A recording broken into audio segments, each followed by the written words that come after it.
നമ്മൾ ഇതിന്റെ വൈഡ് വിഷനിലേക്ക് പോയാൽ ഒറ്റ മനുഷ്യനില്ലാത്ത വളരെ ചുരുക്കം കോൺഗ്രസുകാരും മാധ്യമപ്രവർത്തകരും മാത്രമുള്ള ഒരു പരിപാടിയായി ഈ വിശ്വാസ സംരക്ഷണ ജാഥ ഇത്രയും മണിക്കൂറുകൾ പിന്നിടുമ്പോൾ മാറി എന്നുള്ളതാണ് പ്രധാനപ്പെട്ട കാര്യം. 5 മണിക്കൂറുകൾ പിന്നിടുകയാണ്.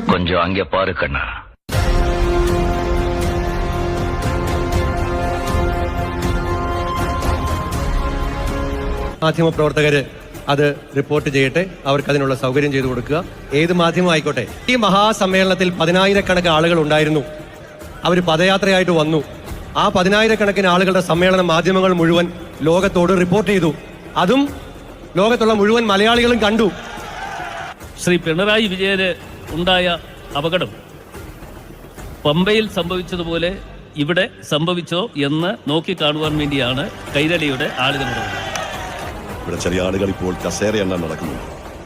ഞാൻ അവരോട് പറയുന്നു, കസേരയുടെ എണ്ണമല്ല, നിറഞ്ഞ മനസ്സോടുകൂടിയാണ് ഞങ്ങളെ സ്വീകരിച്ചത്. കസേര എണ്ണാൻ വന്നവരോട് പറയുന്നു, ഞങ്ങളൊരു കസേര തരാം. എണ്ണാൻ വന്ന സ്നേഹിതനോട് പറയുന്നു, ജാഥയുടെ ആവേശം ഇവിടെ അവസാനിക്കുന്നില്ല.